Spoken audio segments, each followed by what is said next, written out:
खुदा के ज़िंदा बाबरकत और जलाली नाम में आप सबको तहसीन नौशकाना का सलाम। खुदा आपको बड़ी बरकत दे। खुदावंद आपको अपने हाथ के नीचे, अपने जलाल के तख्त के नीचे रखे। और मैं खुदा का बेहद शुक्र करता हूँ, खुदा की तारीफ़ करता हूँ, अपने मालिक खुदावंद खुदा को मुबारक कहता हूँ, क्योंकि वो भला है, उसकी शफ़क़त अबदी है और उसकी वफ़ादारी पुश्त दर पुश्त रहती है।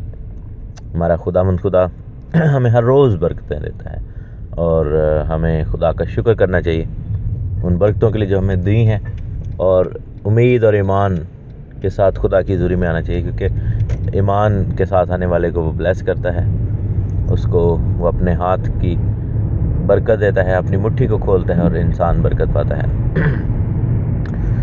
हमने 3 चैप्टर स्टडी कर लिए हैं इब्रानियों के, हिब्रूस की किताब के। चौथे चैप्टर की बात शुरू करते हैं। तीसरे चैप्टर में हमने देखा कि किस तरह अहद का खैमा जो था उसकी बात हो रही थी, किस तरह हमें बताया गया कि हम भी वो खैमे हैं। फिर आराम की बात हुई कि किस तरह नाफरमानी के सबब से वो लोग आराम में दाखिल ना हो सके, और हम भी नाफरमानी के सबब से जो है वो उसके आराम में दाखिल होने से बाहर रह सकते हैं, क्योंकि खुदावंद ने यही कहा कि जिस रोज़ तक आज का दिन कहा जाता है, मीन्स के जब तक ये सुना आए, हमें ये सारा सिस्टम वैसे ही चलता रहेगा। आराम जो है वो खुदावंद यीशु मसीह की 1000 साल बादशाही है, वो भी आराम का वो जो दिन है वो आया नहीं है। हम अभी आराम में दाखिल नहीं हुए, क्योंकि आराम में तब दाखिल होंगे जब खुदावंद यीशु मसीह अपने तख्त पर बैठेंगे, हम जलाली बदन पालेंगे। जब हम खुदा की बादशाही के अंदर दाखिल हो जाएंगे, तब हम कह सकेंगे कि हम आराम में दाखिल हो चुके हैं। तो यहाँ से चौथे बाब की स्टोरी शुरू होती है। चौथे बाब की पहली आयत लिखा है कि बस जब उसके आराम में दाखिल होने का वादा बाकी है तो हमें डरना चाहिए, ऐसा ना हो कि तुम में से कोई रहा हुआ मालूम हो, क्योंकि हमें भी उन्हीं की तरह खुशखबरी सुनाई गई, लेकिन सुने हुए कलाम ने उनको इसलिए कुछ फ़ायदा ना दिया कि सुनने वालों के दिलों में ईमान के साथ ना बैठा।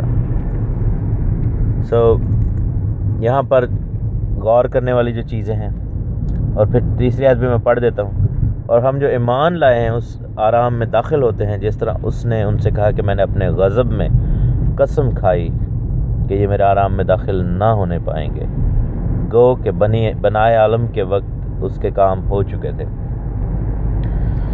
Very significant passage. अगेन एकदम पढ़ें तो जहन परेशान होता है कि अब इसको समझें कैसे, लेकिन बहुत इजी है समझना, बहुत ही ज़्यादा ईजी। पहली तो बात यह है कि उसके आराम में दाखिल होने का वादा बाकी है, मीन्स के खुदा की बादशाही नहीं आई।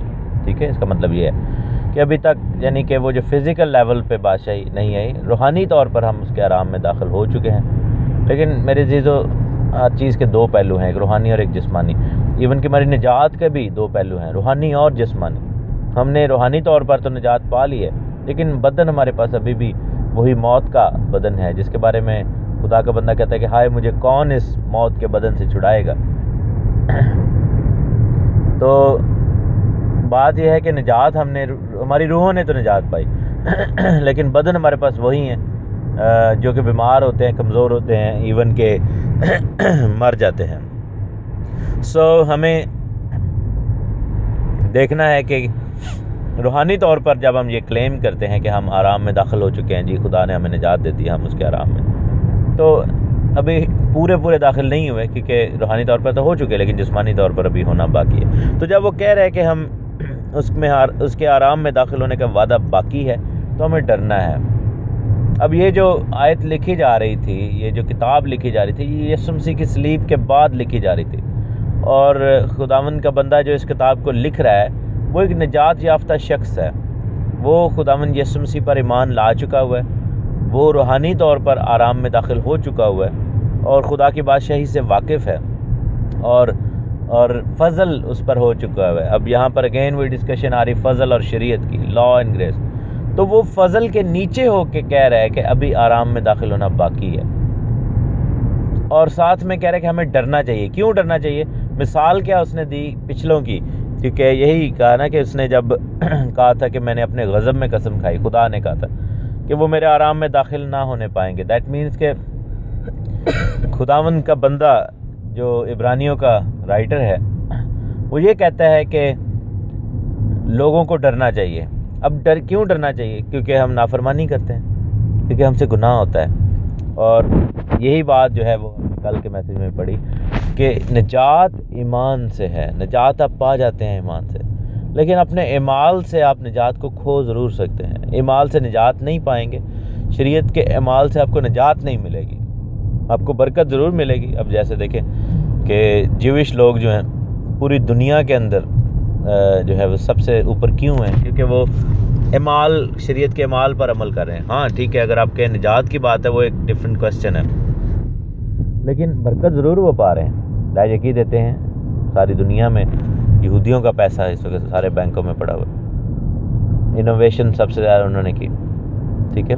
उन्होंने खुदावंद के कलाम की उन बातों पर अमल किया और वो इस्तिस्ना की किताब के अंदर लिखी हुई बरकतों को हासिल कर रहे हैं। ऑन दी अदर साइड जो हमारी कौमें हैं मसीही हलकों में, आप देखें कि किस तरह इंडिया में, पाकिस्तान में, यूएई में हम जो है वो सताए जाते हैं क्योंकि हम सीरियन कहते हैं कि खुदा के कलाम शरीयत से हमारा कोई लेना देना नहीं, ये ख़त्म हो गई है। और किस तरह वो जो प्रॉब्लम्स थी, वो जो लानतें थी, वो हमारे ख़िलाफ़ आकर खड़ी हो जाती हैं और हम सफ़र करते हैं। तो हमें चालाक होना है, जैसे शाम की मानद खुदा ने कहा था होशियार रहो। हमें मसीह के फ़ज़ल को हासिल करके निजात को भी हासिल करना है और उसके कलाम पर, उसकी शरीयत पर, उसके हुक्मों पर अमल करके हमने बरकत को भी हासिल करना है, ठीक है। तो ऐसे हमारी ज़िंदगी में होना चाहिए। तो यही कहता है कि चूँकि आराम में दाखिल नहीं हुए भी हमें डरना चाहिए। दैट मीन्स के आराम में दाखिल होने का वादा, जैसे हम निजात पाते हैं हमें वादा हमारी ज़िंदगी में पूरा होना शुरू हो जाता है और हम उस राह पर गामज़न हो जाते हैं, उस राह पर चलना शुरू हो जाते हैं। लेकिन अगर हम भटक जाएं और गुनाह की ज़मीन में चले जाएं और गुनाह के अंदर वापस चले जाएं, जैसा उन्होंने किया था कि मिस्रियों के काम दोबारा शुरू किए, तो मिस्र जो है हमारी पुरानी ज़िंदगी को ज़ाहिर करता है। और अगर हम वापस खुदा के हुक्मों को मानने के बजाय वापस अपने गुनाह आलूद नेचर में चले जाएं, तो फिर हम जो है वो आराम में दाखिल ना होंगे। इसीलिए डरना चाहिए। तो फिर ये चीज़ साबित भी करती है कि खुदा के अहकाम, खुदा की शरीयत फिर लागू है, यानी कि निजात पाने के लिए नहीं, लेकिन निजात खोने के लिए ज़रूर इल्ज़ाम आप पर दे सकती है। क्योंकि अगर आप निजात पा चुके हैं, लेकिन साथ में क्या है कि आपकी ज़िंदगी में प्रॉब्लम जो है वो ये है कि आप खुदा के हुक्मों को नहीं मानना चाहते, तो फिर आप निजात खो ज़रूर सकते हैं। एक वक्त आएगा कि आप गुनाह में ऐसे गिर जाएंगे कि निजात आपसे दूर हो जाएगी। और कहता है कि ऐसा ना हो कि तुम में से कोई रहा हुआ मालूम हो। कैसे पता चलेगा कि ये शख्स रहा हुआ है या ये पीछे रह गया है या ये गुनाह में पड़ा हुआ है? कौन सी चीज़ है जो हमें गुनाह की पहचान कराती है? कौन सी चीज़ है? खुदा ने कौन सा पैमाना दिया था जिससे हमें पता चलता है कि ये काम ठीक नहीं है और ये काम ठीक है? अगेन बात वही आती है कि खुदावंद खुदा के अहकाम, उसका कानून हमें ये बताता है।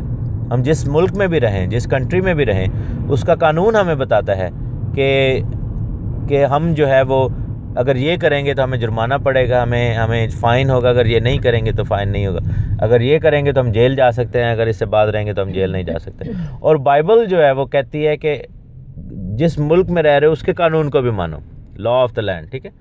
तो हम फ़ौरन कहते हैं हाँ ये बाइबल ने लिखा हुआ है, रोमियो के ख़त में लिखा हुआ है कि जो जहाँ का यानी कि आला हुकूमतों के ताबे रहो, लॉ ऑफ द लैंड को मानो। हम फ़ौरन हाँ करते हैं उसके लिए कि हम इस कंट्री में, हमें इसका कानून मानना चाहिए। तो जिस बादशाही में हम हैं, यानी यीशु मसीह की बादशाही, उसका कानून क्यों नहीं फिर हम मानते? ये प्रॉब्लम आती है कि हम दुनिया का कानून मानने के लिए फ़ौरन तैयार हैं, क्योंकि शायद उसका रीज़न ये भी है कि अगर हम ना मानेंगे तो हमें फ़िज़िकली उसका नुकसान उठाना पड़ेगा, ऑब्वियसली हमें जुर्माने देने पड़ेंगे, हमें जेल में जाना पड़ेगा, हमें जो है वो सफ़र करना पड़ेगा। शायद फ़िज़िकल चीज़ों से हम डरते हैं, लेकिन रूहानी खुदा की रूहानी शरीयत को हम जब रद्द कर रहे होते हैं तो हमें फिर ये खौफ ही नहीं आता।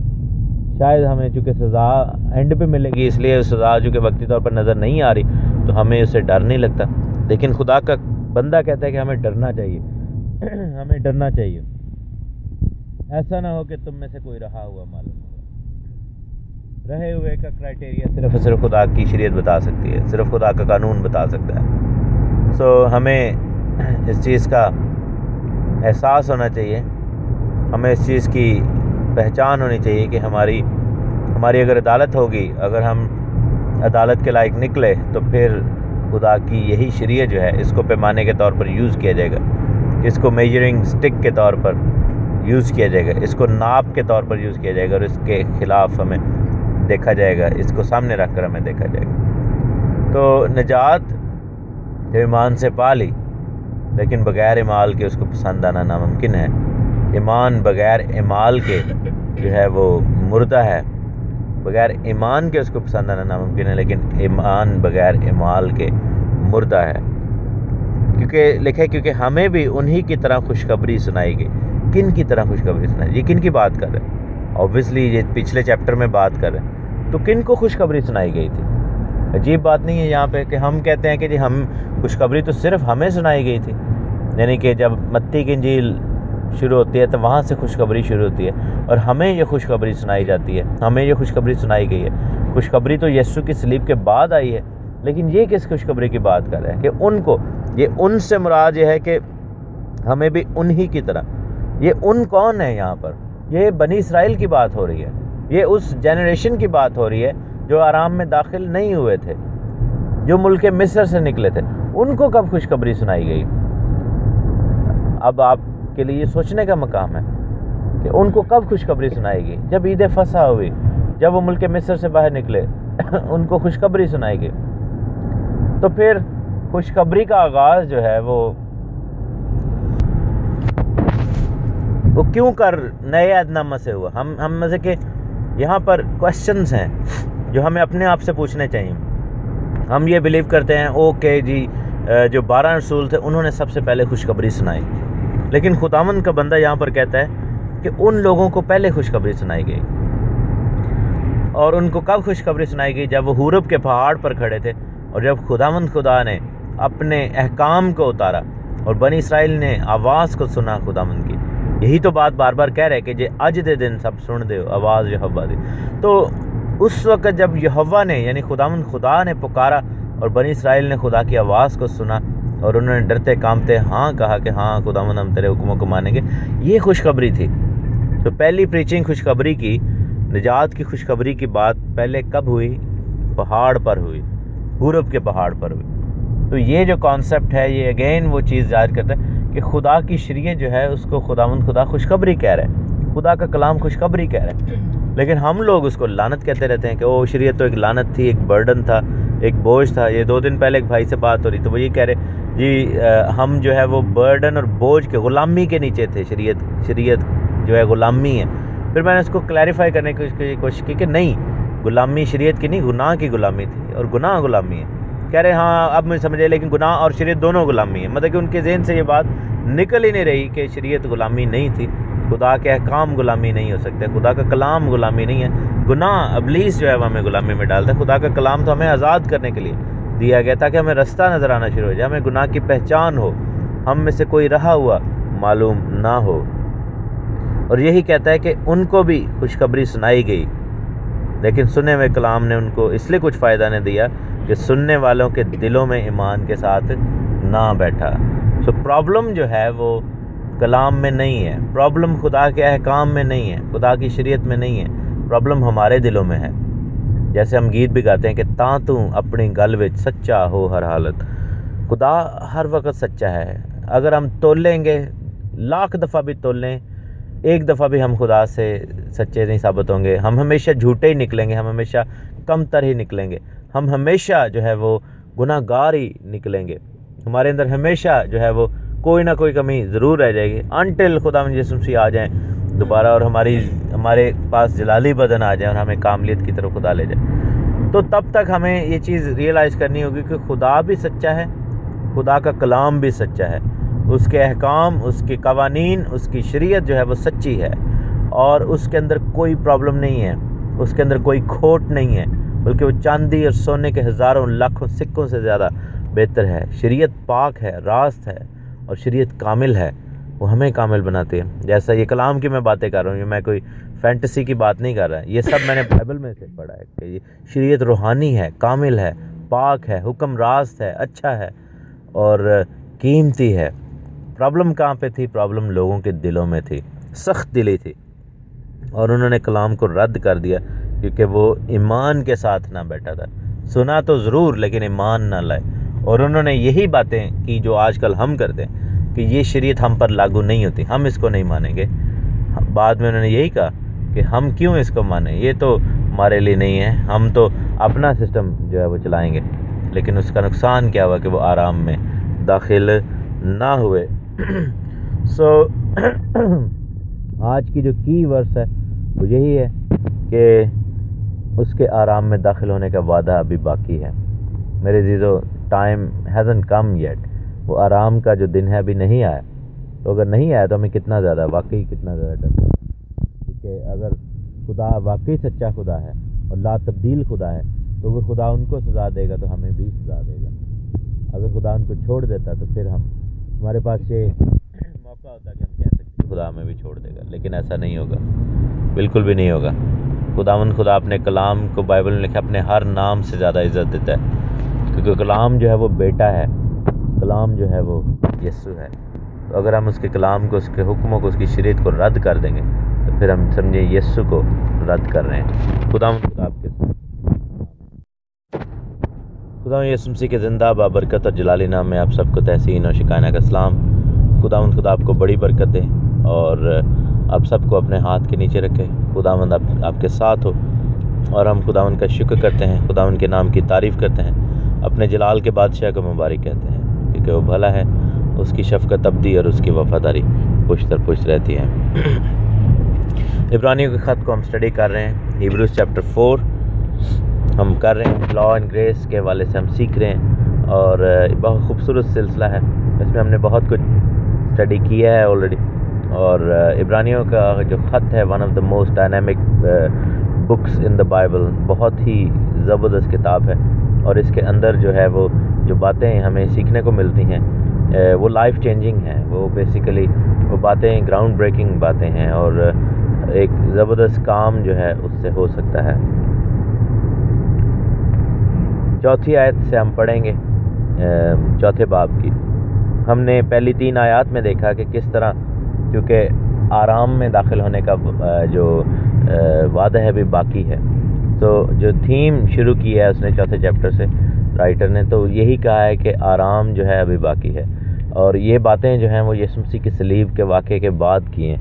यानी कि जब ये लेटर लिखा जा रहा है तो यीशु मसीह की सलीब हो चुकी हुई है। तो आराम अगर बाकी है तो दैट मीन्स के वो आराम जो था वो पार्शली हमें सलीब पर मिला है, लेकिन जब हम पूरे तौर पर देखेंगे तो वो आराम जो है वो कब मिलेगा? जब खुदावंद यीशु मसीह आ जाएंगे अपनी 1000 साल बादशाही में। आराम जो है वो सब्बत के साथ जुड़ा हुआ है। सब्बत जो खुदा का दिन है, हफ्ते का दिन होता है। इतवार का दिन सब्बत नहीं है, इतवार का दिन हफ्ते का पहला दिन है बाइबल की रूह के साथ। बहुत सारे लोग ये समझते हैं कि शायद इतवार जो है वो सब्बत है, या इतवार नया सब्बत है। ऐसा बाइबल में कहीं पे भी नहीं लिखा है। इतवार हमेशा से हफ्ते का पहला दिन रहा है और रहेगा। लेकिन जो हफ्ता है, यानी कि सैटरडे जिसको कहते हैं हम, वो बेसिकली सब्बत का दिन है, और सब्बत जो है वो आराम का दिन है। और यही चीज़ जो है वो कहता है चौथी आयत में कि गो के बनाए आलम के वक्त उसके काम हो चुके थे, चुनाचे उसने 7वें दिन की बाबत किसी मौका पर इस तरह कहा है कि खुदा ने अपने सब कामों को पूरा करके 7वें दिन आराम किया। कब कहा? पैदाइश की किताब 2 बाब की 2 आयत में, यानी कि बुक ऑफ जेनेसिस, उत्पत्ति, उसका 2 बाब और उसकी 2 आयत। सो जेनेसिस में हम देखते हैं कि किस तरह खुदा ने अपने सब कामों को पूरा करके आराम किया।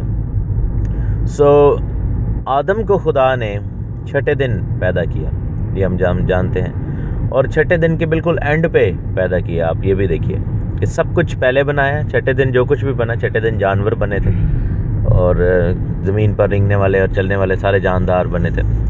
तो हम देखते हैं कि जितने भी जो कुछ भी खुदा ने बनाया उसके बिल्कुल एंड पे जाकर आदम को बनाया था। उसके 2 रीज़न्स थे। पहला रीज़न ये कि चूँकि खुदा की मोहब्बत जो है ये इस चीज़ में ज़ाहिर होती है कि खुदा ने आदम को ये स्पेशल मोमेंट दिया और खुदा ने अपनी जो बेस्ट क्रिएशन थी वो बिल्कुल एंड के लिए रखी। और हम देखते हैं कि किस तरह खुदा ने सब कुछ पहले बनाया है, तो उससे ऐसे ही लगता है जैसे आदम के लिए वो तैयारी हो रही थी ताकि जब आदम आए तो सब कुछ उसके सामने मौजूद हो। तो पहला रीज़न ये। दूसरा रीज़न ये कि अगर आदम पहले पैदा होता, लेट्स से पहले या दूसरे दिन पे, तो लोग जो है वो कल को, क्योंकि बनी आदम जो हैं वो उन्होंने गुनाह कर दिया, तो वो दावा ये कर सकते थे कि जी बाकी दिनों की क्रिएशन में आदम का भी हाथ था, खुदा ने आदम को यूज़ करके क्रिएट की चीज़ें, या फिर आदम ने भी कुछ क्रिएट किया होगा, सिर्फ खुदा ने नहीं। तो वो चीज़ जो थी वो उस तरफ जा सकती थी। ऑलरेडी आप देखें कि गुनाहगार जो हैं दिलों में इंसानों को पूजा करते हैं। हिंदुओं में आप देखें किस तरह जो है वो पंडितों को और लोगों की पूजा की जाती है।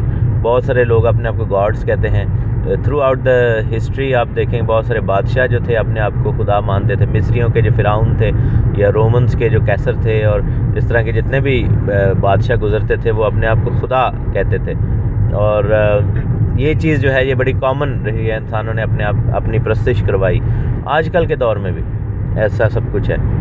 तो हम ये देखते हैं कि किस तरह जो है वो खुदा ने ये चीज़ डिस्करेज की, और इस चीज़ का मतलब भी यही था कि आदम को बिल्कुल एंड पे बनाया जाए, ताकि पहली बात आदम का क्रिएशन में कोई हाथ ना हो। दूसरी बात सारा कुछ आदम के लिए बनाया गया ताकि आदम जो है उसका मालिक हो, और हमारा बाप आदम जो थे वो खुदा ने उनको बादशाह बनाया इन सब चीज़ों पे। तीसरा और सबसे बड़ा जो रीज़न था आदम को बिल्कुल एंड पे बनाने के लिए कि आदम की ज़िंदगी का जो पहला एक्सपीरियंस था वो खुदा के आराम में दाखिल होना था। तो ये थी डेस्टिनेशन। सो जैसे ही आदम को बनाया, हम देखते हैं बाइबल में लिखा है कि और शाम हुई और सुबह हुई और छठा दिन हो गया। तो मज़े के हम देखते हैं जैसे आदम को बनाया छठा दिन फिनिश होता है, और जैसे ही आदम को बनाया छठा दिन फिनिश हो के तो सातवां दिन शुरू होता है जो कि सब्बत का दिन है। सो आदम की ज़िंदगी का पहला एक्सपीरियंस जो है वो सब्बत के अंदर दाखिल होना है। आदम की ज़िंदगी की जो पहली ज़िम्मेदारी थी वो खुदा की प्रस्तिश थी। सो खुदा ने वहाँ पर दो चीज़ें साबित की। एक चीज़ ये कि तू मेरे आराम में दाखिल होगा, और खुदा ने बताया आदम को कि आदम की ज़िंदगी का सबसे बड़ा मकसद यह है कि खुदा के आराम में रहना, और दूसरा सबसे बड़ा मकसद क्या है कि खुदा की प्रस्तिश करना, क्योंकि सब्बत के दिन सिर्फ आराम नहीं किया जाता बल्कि खुदा की प्रस्तिश की जाती है, खुदा की सिताइश की जाती है, खुदावंद के नाम को जलाल दिया जाता है। और आदम के साथ ये वाक़या, यानी कि हमारा बाप आदम जो था सबसे पहली सब्बत की जो इबादत थी उसने अटेंड की, और हम देखते हैं कि किस तरह जब वो खुदा के आराम में दाखिल होता है और खुदा की प्रस्तिश करता है तो फिर आदम को उसकी तख्लीक का जो है वो मतलब बताया गया कि तुझे पैदा करने का मकसद क्या है, तुझे पैदा करने का रीज़न क्या है, वजह क्या है जो तुझे पैदा किया गया। और वो ये है कि बनी आदम को जो है ताकि प्रस्तिश की जाए। और यही चीज़ यसाया के किताब में भी हम देखते हैं कि किस तरह खुदावन का बंदा यसाया नबी कहता है कि बनी आदम को खुदा ने इसलिए तख्लीक किया कि खुदा की वो प्रस्तिश करें, खुदावन के नाम को मुबारक कहें। और मेरे अज़ीज़ों, आप और मेरी ज़िंदगी का भी यही मकसद है, हम सब की ज़िंदगियों का यही मकसद है कि हम सब खुदावंद खुदा के नाम को जलाल दें, अपनी ज़िंदगी से खुदावंद को वडियाई करें, खुदावंद को मुबारक कहें। ये है असल आराम जिसके अंदर हम दाखिल होंगे। लेकिन उसके बाद फिर हम देखते हैं कि गुनाह शुरू हो गया। गुनाह जो है वो आता है और वो आराम में से निकाल दिए गए। बाग एदन जो था वो आराम का हिस्सा था, और हम देखते हैं कि किस तरह वो बड़े आराम से थे। बाग एदन में सब कुछ खुद ब खुद होता था और उनकी ज़िंदगियों में जो है वो आराम था। लेकिन क्या हुआ कि इंसान ने गुनाह किया और खुदा के जलाल से महरूम हो गए। जब महरूम हुए तो उनको किक आउट कर दिया गया। जब किक आउट किया गया तो उनके लिए खुदा ने एक चीज़ मुकर्रर की, और वो चीज़ क्या थी? वो चीज़ ये थी कि अब ये 6 दिन तक इस दुनिया के अंदर मेहनत करेगा, क्योंकि खुदा ने यही कहा था ना कि 6 दिन तुम काम करना और 7वां दिन तुम्हारे लिए आराम का दिन होगा। लेविटिकस चैप्टर 23 में जाकर देख लें, अहबार उसका हम देखते हैं 23वां बाब, लावियों की किताब 23वां अध्याय, तो उसमें जाकर हम देखते हैं खुदा ने कहा कि 6 दिन तुम काम काज किया जाए, 6 दिन तुम काम करना और 7वां दिन आराम का दिन होगा। फिर हम देखते हैं कि पतरस के दूसरे ख़त में उसके 3 बाब में देखते हैं तो वहाँ पे लिखा हुआ है कि एक दिन खुदा के नज़दीक 1000 साल के बराबर है और 1000 साल एक दिन के बराबर है। तो वहाँ पर हम देखते हैं किस तरह 6000 साल जो है, 6 दिन जो है 6000 साल को ज़ाहिर करते हैं और 7वां दिन जो है वो 1000 साल बादशाही को ज़ाहिर करता है। सब्बत जो है 1000 साल बादशाही को ज़ाहिर करता है। तो खुदा ने बनी आदम के लिए 6000 साल मुकर्रर किए। खुदा ने इंसान के लिए ये वक्त मुकर्रर किया था। ये वक्त कहाँ पर मुकर्रर किया था?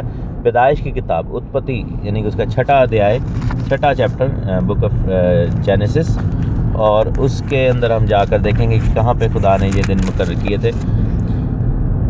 6ठा चैप्टर और उसकी 3rd वर्स लिखा है, अब खुदावन ने कहा कि मेरी रूह इंसान के साथ हमेशा ज़हमत ना करती रहेगी क्योंकि वो भी तो बशर है, तो भी उसकी उम्र 120 बरस की होगी।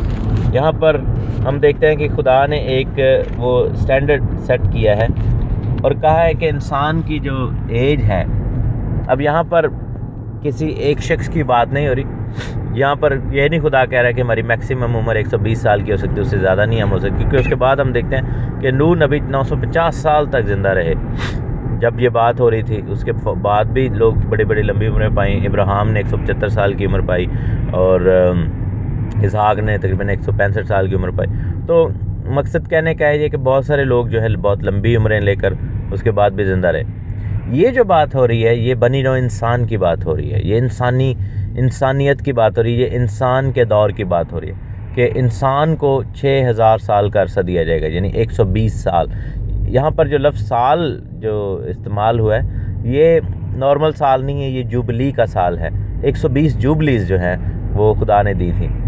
इसका मतलब ये है कि जुबली जो है वो हर 50वें साल के बाद, यानी 49 साल के बाद आती है, हर 50वां साल जुबली का साल होता है। तो कायनात को बने हुए 6000 साल हो चुके हैं ऑलमोस्ट, और यही चीज़ खुदावंद ये बता रहे थे कि आदम और उसकी नस्ल को जो है वो 6000 साल दिए जाएंगे कि उस दौरान काम काज किए जाए, दुनियादारी का काम हो, उसमें उनसे मतलब कि गुनाह हुआ और गुनाह के बाद जो है ये अरसा शुरू हुआ। और हम देखते हैं कि किस तरह 6000 साल जो है वो चल रहे हैं और बहुत जल्दी वो मुकम्मल हो जाएगा टाइम। और 7वां 1000 साल यानी कि जो 7वां दिन है, इसीलिए वो बादशाही 1000 साल की है। लोग ये सवाल करते हैं कि मुझसे कि खुदावंद ने क्यों कहा कि 1000 साल बादशाही आएगी, और वो बादशाही खुदावंद यीशु मसीह की जो है 1000 साल तक क्यों रहेगी? वो ज़मीन पर होगी, उसमें हम खुदावंद को अपने सामने देखेंगे, लेकिन आसमान पर नहीं जाएंगे। नया आसमान नई ज़मीन उस 1000 साल की बादशाही के बाद होगा, यानी कि पूरा एक वीक हमने इस दुनिया के अंदर पूरा करना है, इस ज़मीन के ऊपर पूरा एक हफ्ता गुजारना है। और 6ठे दिन के अंदर यीशु मसीह जो थे वो 4000 साल के बाद पैदा हुए आदम से। जब आप उम्रों को काउंट करते हैं, लोगों की टाइमलाइन को देखते हैं, तो यीशु मसीह आदम से 4000 साल बाद आते हैं, यानी 4 दिन के बाद यीशु मसीह का ज़हूर होता है। और यीशु मसीह को आए हुए 2000 साल हो चुके हैं, यानी 2 दिन ऊपर और हो चुके हैं, यानी कि 6 दिन जो हैं वो हमें जो दिए गए थे वो पूरे हो रहे हैं बहुत जल्दी।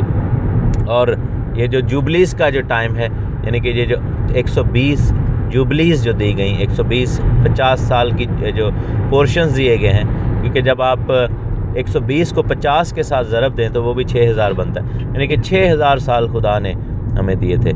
ये जो 50-50 के जो 120 पोर्शन खुदा ने बनी नौ इंसान को दिए थे कि इतनी देर तक इंसान जिंदा रहेगा, उससे ज़्यादा जो है मज़ामत नहीं होगी। तो ये जो आराम की बात है, ये सब्बत के आराम की बात इब्रानियों के ख़त में वो इसी चीज़ को ज़ाहिर कर रहा है। 4थी आयत में वो सब्बत को इंट्रोड्यूस करवाता है और आराम को सब्बत के साथ जोड़ता है, और साथ में ये भी कहता है कि वो आराम अभी बाकी है। वहाँ पर ये कहता है कि सब्बत जो है अभी फुलफ़िल नहीं हुआ। और फिर लिखा है कि ऐसे खुदावंद ने कहा कि खुदा ने अपने सब कामों को पूरा करके 7वें दिन आराम किया, और फिर उस मकाम पर है कि वो मेरे आराम में दाखिल ना होने पाएंगे। बस जब ये बात बाकी है कि बाज़ उस आराम में दाखिल हों, और जिनको पहले खुशखबरी सुनाई गई थी वो नाफरमानी के सबब से दाखिल ना हुए। अगेन वो इस चीज़ को रीएम्फसाइज़ करता है कि जब पहाड़ पर हुक्म दिए गए तो वो पहली खुशखबरी थी। और फिर हम देखते हैं कि अगर एक और चीज़ ज़हन में आती है कि अगर सब्बत जो है वो नहीं पूरा हुआ तो फिर सब्बत ख़त्म कैसे हो गया? लोग जो कहते हैं ना कि खुदावन अब हमें सब्बत नहीं मानना चाहिए, और जब ये बहस होती है शरीयत और फजल की, तो सबसे पहले यही बात होती है।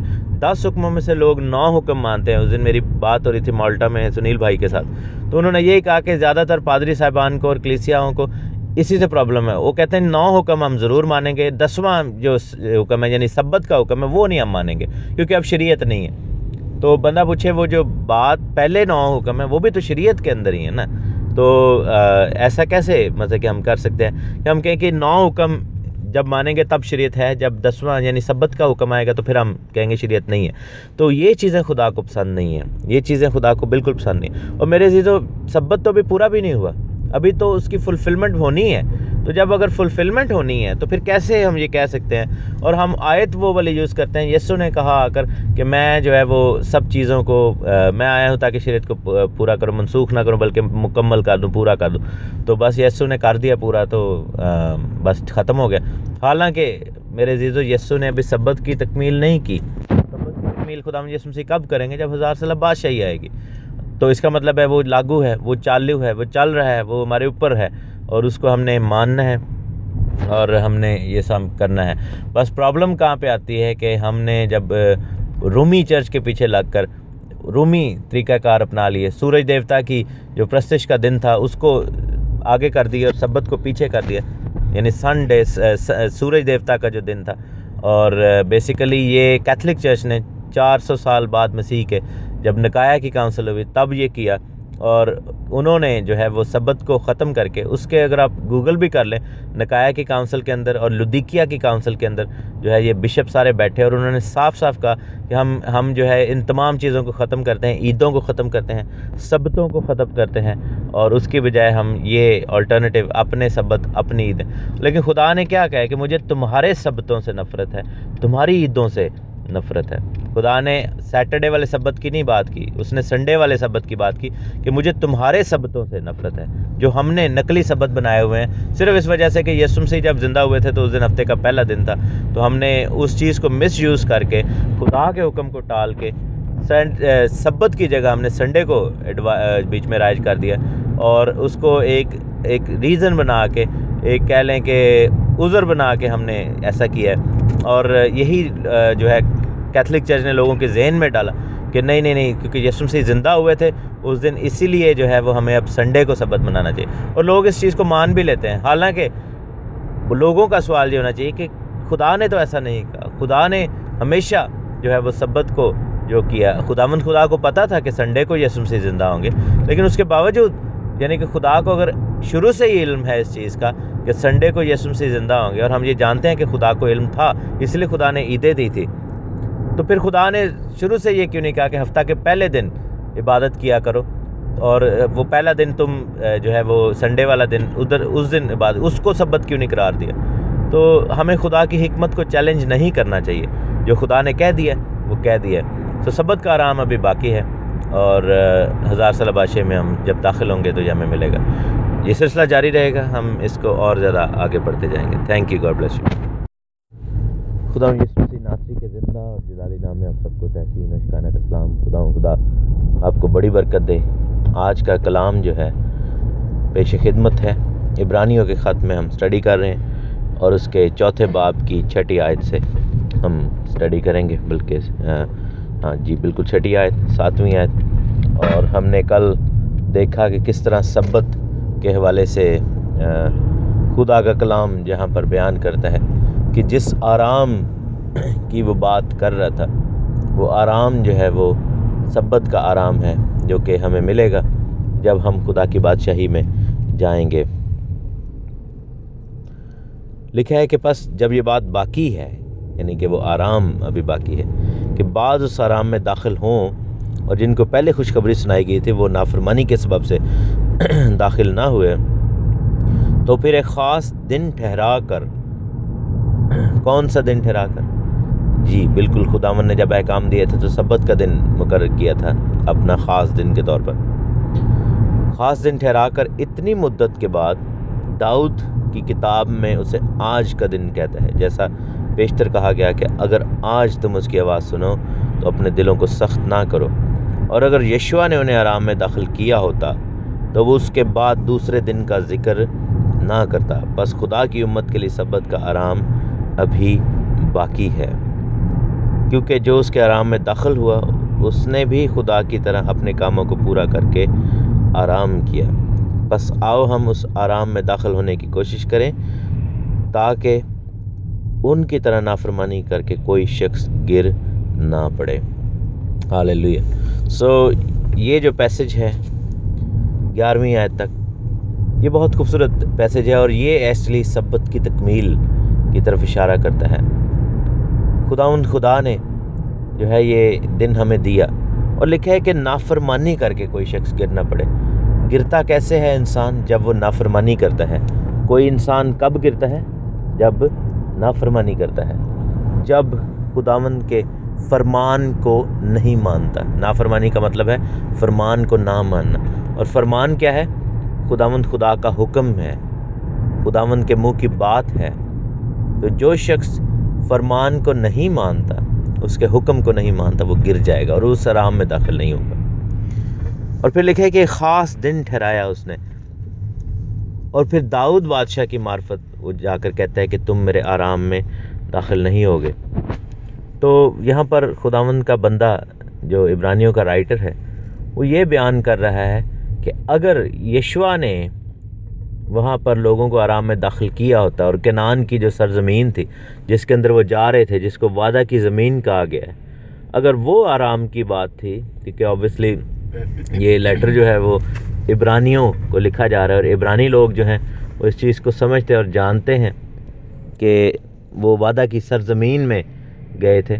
तो यही बात वहाँ पर खुदावंद का बंदा इब्रानियों का राइटर कहता है कि अगर यशुआ ने, जो कि मूसा नबी के बाद आए और वो इसराइलियों को लेकर जो है वो मुल्क कनान में गए, अगर उनको आराम में दाखिल कर दिया था, तो फिर खुदावंद क्यों दोबारा ये बात कहते कि वो मेरे आराम में दाखिल ना होने पाएंगे? और वो खुदावंद क्यों ये कहते कि आज अगर तुम मेरी आवाज़ सुनते हो? क्योंकि आवाज़ तो पहाड़ पर भी सुनी थी उन्होंने, लेकिन बाद में फिर कहा कि आज तुम अगर मेरी आवाज़ सुनते हो।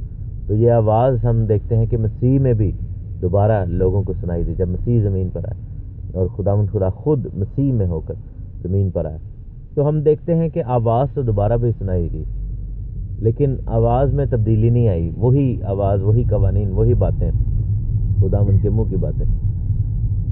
सिर्फ हमारे दिलों में तब्दीली की ज़रूरत है, बाकी जो है वो खुदा का आराम वैसे ही होगा। जो लोग उसके हुक्मों को मानेंगे उनको मिलेगा। सब्बत के ऊपर थोड़ा सा और बात करेंगे। बहुत सारे लोग ये भी बिलीव करते हैं कि सब्बत जो है वो यहूदियों का दिन है, हमारा उसे क्या लेना देना। तो ये बिल्कुल गलत बात है, क्योंकि ऐसा नहीं है। बाइबल में कहीं पर भी नहीं लिखा कि सब्बत यहूदियों का दिन है या यहूदियों का सब्बत था, ऐसा नहीं लिखा। बाइबल में जब भी खुदा ने सब्बत की बात की, कहा कि ये मेरा सब्बत है, मेरे सब्बत, मेरे जान, मेरे जो है वो ईदें। और जब खुदावंद ने उन सब्बतों को जो कि गैर कौमों ने बना लिए, जैसे इसराइल के जो 10 कबीले थे, उन्होंने अपनी ईदें बना ली थी जो खुदा की ईदों को छोड़कर, और अपने सब्बत बना लिए हुए थे खुदा के सब्बतों को छोड़कर, जैसा कि हम लोगों ने भी किया हुआ। हमने मतलब खुदा की जो ईदें हैं, फसा, बेखमीरी रोटियों की ईद, और उसके बाद हम देखते हैं पहले फलों की ईद, ईद पेंतिकोस्त, नरसिंगों की ईद, कफ़ारे की ईद, खैमों की ईद, इनको छोड़कर हमने अपनी ईदें बनाई हुई हैं, जैसे राख का बुध, लेंट, ईस्टर, उसके बाद हम देखते हैं क्रिसमस, हेलोवीन। ये सब चीज़ें जो हैं ये हम लोगों ने, यानी कि रोमियों से लेकर, बाबलियों से लेकर, हमने अपनी ज़िंदगियों में रख ली हैं और कलीसियाओं में राइज कर दी। तो खुदावंद ने क्या कहा था कि मुझे तुम्हारी ईदों से नफ़रत है, यशायाह की किताब में। प्रॉब्लम कब होती है कि जब हम उन आयात को पढ़ते हैं तो हम कहते हैं कि देखें जी, खुदा सब्बत से और ईदों से नफ़रत कर रहा है, आप हमें कह रहे हैं ईदें मनाने के लिए। वो ये नहीं कह रहा मेरे ईदों के मुझे अपनी ईदों से नफ़रत है, वो तो खुद देने वाला है उन ईदों को, वो कैसे नफ़रत कर सकता है? खुदा कैसे अपना कलाम देकर उससे नफ़रत कर सकता है? आप इमेजिन करें कि जब हम ये कहते हैं कि खुदा ने फिर बनी इसराइल को कह दिया था कि मुझे तुम्हारे सब्तों से, यशायाह की किताब में, मुझे तुम्हारी ईदों से नफ़रत है, कुर्बानी से मुझे खुशी नहीं है, तो अब हम क्यों उन सब्तों को माने जबकि खुदा ने कह दिया कि मुझे उनसे नफ़रत है? तो इससे हम ये कह रहे होते हैं कि खुदा ने एक चीज़ दी और बाद में अब उसे नफ़रत कर रहे हैं। नहीं, ऐसा नहीं है मेरे अज़ीज़ों। खुदा ने ऐसा नहीं किया। खुदावंद ने उन ईदों, उन सबतों की बात की जो इंसान ने काउंटर पार्ट के तौर पर बनाई हैं, जो इंसान ने असल ईदों को पीछे करके अपनी वज़ाकता के साथ जो है वो ईदें शामिल बीच में कर दी हैं, जो कि गलत बात है। और खुदा को उससे नफ़रत है। खुदा को इससे नफ़रत है कि खुदा के कलाम में बढ़ाया जाए या खुदा के कलाम में से निकाल दिया जाए। जैसा हमने अपने बाइबलों में से सब्बत को निकाल दिया है, क्योंकि हमें पता है कि हम नहीं मानेंगे, इसलिए हम नाफरमानी करना चाहते हैं, तो हम उसका ज़िक्र ही नहीं करते। लेकिन हमने ऐड भी कर दिया, हमने अपने दिन बीच में ऐड कर दिए। तो ये चीज़ें जो हैं ये खुदा को सख्त नापसंद है। खुदा ने साफ कहा था कि ना तो तुम इस कलाम में से कुछ घटाना और ना ही इसमें कुछ बढ़ाना, क्योंकि ये मेरा कलाम है, ज़िंदा कलाम है। अब आते हैं सब्बत की तरफ कि आया वो सब्बत जो है हम सब पर अप्लाई होता है या नहीं होता। मेरे साथ देखें यसाया की किताब, उसका 56 चैप्टर, 56वां बाब हम देखेंगे। यसाया की किताब और उसका 56 बाब देखेंगे, और लिखा है कि उसकी पहली आयत, खुदावंद ये फरमाता है कि अदल को कायम रखो और सदाकत को अमल में लाओ, क्योंकि मेरी निजात नज़दीक है और मेरी सदाकत ज़ाहिर होने वाली है। निजात और सदाकत, सच्चाई कौन है? राह, हक और ज़िंदगी कौन है? यीशु है। निजात कौन है? यीशु मसीह। और खुदावंद का कलाम कहता है कि मेरी निजात नज़दीक है और मेरी सदाकत ज़ाहिर होने वाली है। यानी कि यहाँ पर साफ लिखा है कि यीशु मसीह आने वाले हैं। निजात का बंदोबस्त होने वाला है सलीब पर। उसके बाद जब ये ज़ाहिर हो जाएगा तो फिर कहता है मुबारक है वो इंसान जो उस पर अमल करता है और वो आदमजात जो उस पर कायम रहता है, जो सब्बत को मानता और उसे नापाक नहीं करता और अपना हाथ हर तरह की बदी से बाज रखता है। हम ये कहते हैं कि ओ वाह, ये तो बड़ी अच्छी बात है, लेकिन ये तो यहूदियों के लिए नहीं है। ये तो यहूदियों के लिए होना चाहिए, क्योंकि हमें संडे दिया गया है, यहूदियों को जो है वो सब्बत दिया गया है। हालांकि ऐसा कहीं नहीं कहा गया, लेकिन हमारी सोच। तीसरी आयत में पढ़ें, लिखा है कि बेगाना का फर्जंद जो खुदावंद से मिल गया हरगिज़ ना कहे कि खुदावंद मुझे अपने लोगों से जुदा कर देगा। अब ये बेगाना कौन है? ये गैर कौम की बात हो रही है। हम जो एकदम ये दावा करते हैं और कहते हैं कि ओ एक्चुअली ये ईदें, ये सब कुछ जो था ये यहूदियों के लिए था, हम तो बेगाने हैं, हम तो गैर कौम में से आए, हम तो जेंटाइल्स में से हैं, हमारा इससे क्या लेना देना। तो यहाँ पर खुदा ने क्लियर लेकर आया है, इससे बेहतर और क्लियर क्या खुदा कह सकते। देखिए कि बेगाना का फर्जंद जो खुदावंद से मिल गया हरगिज़ ना कहे कि खुदावंद मुझे अपने लोगों से जुदा कर देगा, और खोजा ना कहे कि देखो मैं तो सूखा दरख्त हूँ, क्योंकि खुदावंद यूँ फरमाता है कि वो खोजे जो मेरे सब्बतों को मानते हैं और उन कामों को जो मुझे पसंद करते हैं, मुझे पसंद हैं, इख्तियार करते हैं और मेरे अहद पर कायम रहते हैं। तो अगर आप खुदा के फेवरेट बनना चाहते हैं, जैसे दाऊद बादशाह के लिए खुदा ने कहा था कि वो मेरा फेवरेट है, मेरे दिल के मुआफिक है, तो अगर आप खुदा के महबूब बनना चाहते हैं ताकि आपको नींद में ही मिल जाए, तो लिखा है कि जो काम मुझे पसंद है, यानी कि वो मेरे अहद पर कायम रहते हैं, मेरे सब्बत को मानते हैं। तो इसका मतलब ये हुआ कि जब हम खुदा के हुक्मों को मानेंगे, उसके अहद पर कायम रहेंगे, उसके सब्बत का एहतराम करेंगे, तो फिर खुदावंद हमें पसंद करेगा। मैं उनको अपने घर में और अपनी चार दीवारी के अंदर ऐसा नामो निशान बख्शूंगा जो बेटों और बेटियों से भी बढ़कर होगा। मैं हर एक को एक अब्दी नाम दूंगा जो मिटाया ना जाएगा। यानी कि ये मुकाशवा में भी हम पढ़ते हैं कि खुदावंद हमें एक नया नाम देगा, सफ़ेद पत्थर देगा। तो ये सब चीज़ें जो खुदा हमें दे रहा है, ये हमारे लिए जो है वो कब मुयस्सर हैं? जब हम खुदावंद की हुज़ूरी में खुदावंद के साथ फर्माबरदारी के साथ चल रहे हैं। और फिर लिखा है कि और बेगाना की औलाद भी, यानी कि गैर कौम के लोग, जेंटाइल्स, जो कि हम अपने आप को कहते हैं, जिन्होंने अपने आप को खुदावंद से पेवस्ता किया है, और हमने किया है, हमें मालूम है, क्योंकि हम खुदावंद यीशु मसीह में हैं, और यीशु मसीह के अंदर हमने अपने आप को खुदावंद में पेवस्ता किया है। क्योंकि पहले हम गैर कौम में थे, पहले हमारी आंखें बंद थी, हम अंधेरे में थे, हम लानतों के नीचे थे, हम बुराइयों में थे, हम गुनाह के अंदर थे, हम जहन्नुम के वारिस थे।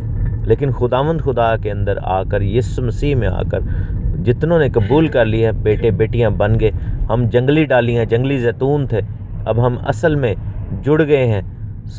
वो लोग लिखा है कि जो बेगाना की औलाद हैं, जिन्होंने अपने आप को खुदावन से व्यवस्था किया है कि उसकी खिदमत करें, जो कि हम कर रहे हैं, और खुदावन के नाम को अजीज़ रखें, जो कि हम करते हैं। खुदावन का नाम सब नामों से आला है, हम ये कहते हैं। और उसके बंदे हों, जो कि हम कहते हैं खुदावन हम तेरे लोग हैं, तेरी चरागाह की भेड़ें हैं, बंदे हैं। और वो सब जो सब्बत को हिफ्ज़ करके उसे नापाक ना करें। अब देखें, ये सब कुछ जो है हम कर रहे हैं, लेकिन एक काम नहीं कर रहे कि सब्बत को हिफ्ज़ करके नापाक करने वाली बात पे हम नहीं आते। हम नापाकी करते हैं, सब्बत को तोड़ना ही जो है नापाकी। तो यहाँ पर खुदावन ने कितना क्लियरली कहा कि मेरे लोग बेगाना की औलाद, जिन्होंने अपने आप को व्यवस्था कर लिया, खुदा से खिदमत करते हैं, खुदा के नाम को अजीज़ रखते हैं, उसके बंदे हैं, वो सब्बत को हिफ्ज़ करके उसके नापाक ना करें, मेरे अहद पर कायम रहें। फिर खुदा क्या करेगा?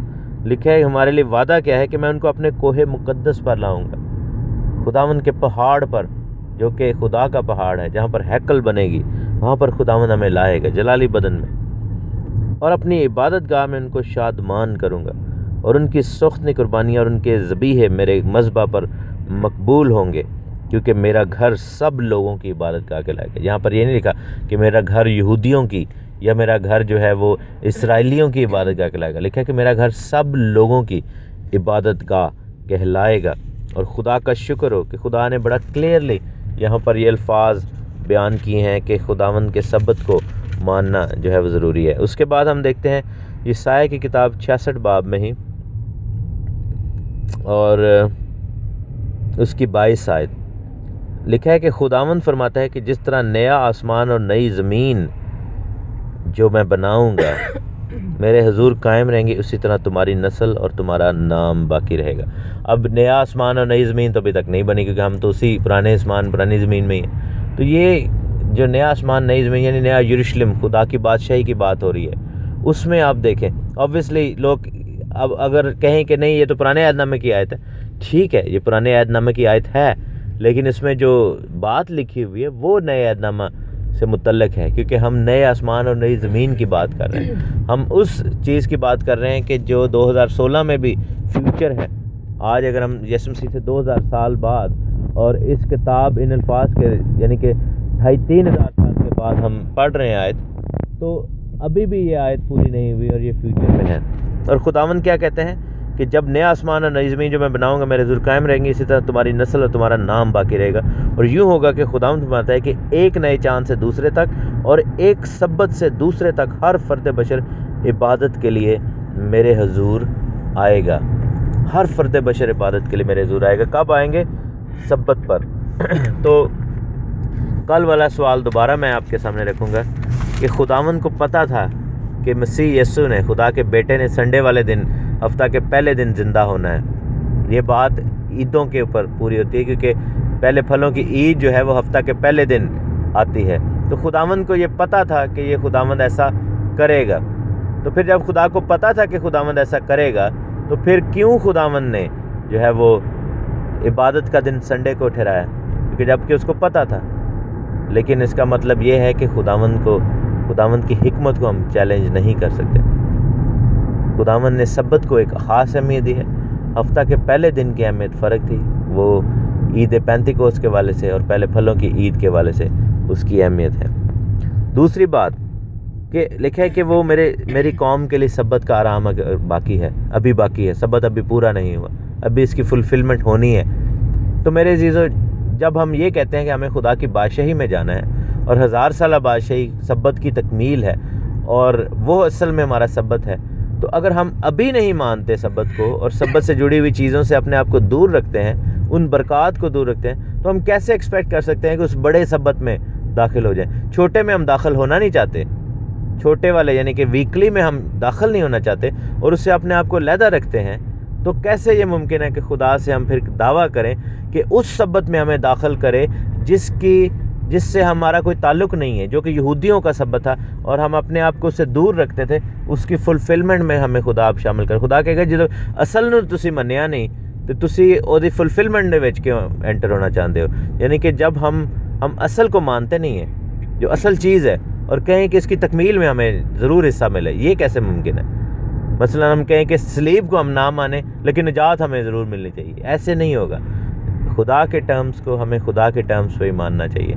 खुदा ने अगर चीज़ मुकर्रर की है तो हमें ये खुद एहसास होना चाहिए कि ये खुदा की तरफ से है। पौलुस रसूल ने, मैं आपको लिख के दे सकता हूँ, पौलुस रसूल ने कहीं पे भी, या यीशु मसीह ने कहीं पे भी ये हमें हुक्म नहीं दिया कि सब्बत को तोड़ो, या अब सब्बत ख़त्म हो गया, या उसका मसीहत से या मसीहियों से कोई ताल्लुक़ नहीं रहा। ये गलत तालीम है, खुदा के कलाम की नाफरमानी है। और लिखा है कि जो नाफरमानी करेंगे वो मेरे आराम में दाखिल ना होंगे। निजात यीशु पर ईमान लाने से है, लेकिन बाकी बरकतें जो हैं वो फर्माबरदारी के साथ है। यीशु के नाम की जय, आमीन। खुदा यीशु मसीह के ज़िंदा बाबरकत और जलाली नाम में आप सबको तहसीन और शिकायना की तरफ से शबात शलोम। खुदावंद का सब्बत मुबारक हो। आज सब्बत का दिन है, और जिस सब्बत के बारे में हम पढ़ रहे थे कि वो आराम का दिन है, जी हाँ, प्रस्तिश के लिए मुकर्रर किया गया कि खुदा की तमजीद की जाए, जलाल मिले खुदावंद को। और हम खुदा का शुक्र करते हैं सब्बत के लिए, इस पाक सब्बत के लिए जो खुदा ने हमें दिया है, ताकि हम खुदा के मुक़द्दस नाम को मुबारक कह सकें, ताकि हमारी ज़िंदगियों में से खुदा का जलाल ज़ाहिर हो। और खुदा बहुत प्यारा खुदावंद है, हमारा सच्चा खुदावंद है, और हम अपने मालिक बादशाह की तारीफ़ करते हैं, हम सिताइश करते हैं, और खुदावंद को हमेशा हमारी ज़ुबान मुबारक कहेगी, क्योंकि खुदावंद ही हमारा छुड़ाने वाला, फ़िदिया देने वाला, हमें बरकत देने वाला खुदा है। हालेलुया।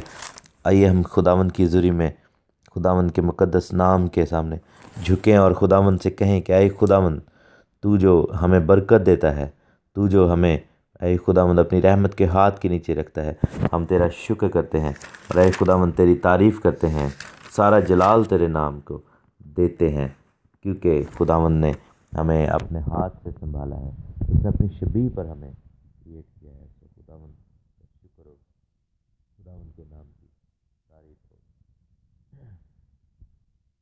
इब्रानियों के ख़त की हम स्टडी कर रहे हैं, लॉ एंड ग्रेस सीरीज़ जो है इसको हम देख रहे हैं, और उसके अंदर हम ये देख रहे हैं कि किस तरह खुदा ने हमें बरकत दी है, किस तरह खुदा का कानून इस्टेब्लिश होता है, ख़त्म नहीं होता, और किस तरह हमें अपनी ज़िंदगियों में खुदा के कानून को, उसके हुक्मों को मानने की ज़रूरत है, नाफरमानी से दूर रहने की ज़रूरत है, फर्माबरदारी में आने की ज़रूरत है। किस तरह इस चीज़ का निजात से कुछ ताल्लुक़ नहीं है, निजात जो है ईमान से है, हमें निजात को इस चीज़ के साथ कंफ्यूज नहीं करना है, फर्माबरदारी के साथ। निजात जो है ईमान से है, फर्माबरदारी, इमाल का ताल्लुक़ फर्माबरदारी से है।